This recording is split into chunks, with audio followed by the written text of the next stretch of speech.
This is an isometric tension drill. I'm using a stick to demonstrate. You could also use a counter, a banister, a pole, anything you have access to that's not going to break when you put pressure downward on this object.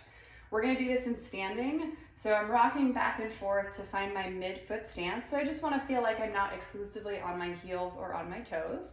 And then I can kind of allow myself to find that mid-range position with my ribcage and my pelvis as well. We're not looking for perfect, we're looking for the position where we can generate the most tension and feel the most supported in that inner core unit.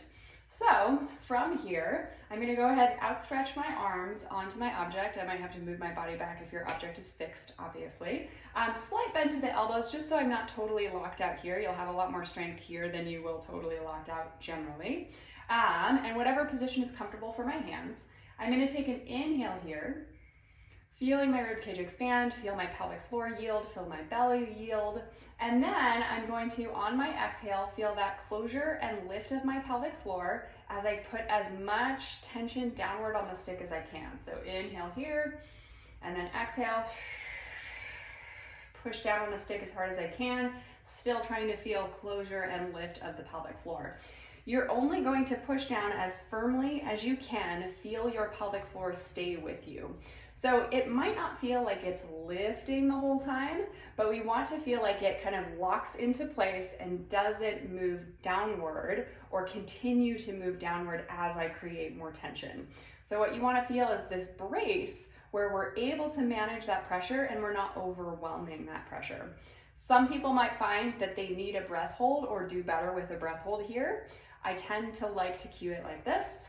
Inhale here, exhale, a little bit of an exhale, then breath hold as long as you've got that closure and lift or closure up the pelvic floor. So you can play around with your breath here. Generally, an exhale or an exhale and a breath hold tends to be where you'll feel most supported through the pelvic floor, but I encourage you to play around. Maybe it's an inhale that feels best for you. And really what you're trying to do here is sequence and coordinate the pelvic floor responding to intra-abdominal pressure or increases in tension, and being able to manipulate that as you wish.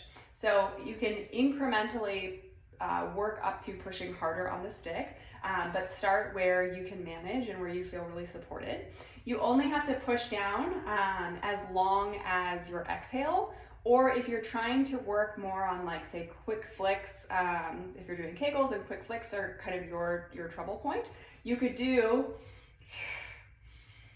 so you could match it that way. So play around with it.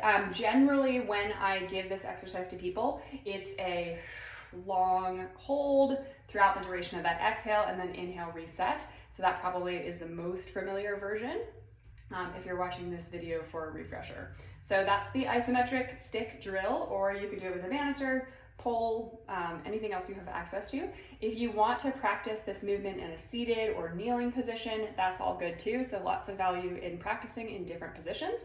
Also, on that note, play around with different rib cage or pelvic positions, or weight on your feet or weight on your heels or toes, and see where you feel the strongest and see what works best for you. So you can allow yourself a little bit of experimentation here and kind of get some mental notes on what feels best for your body.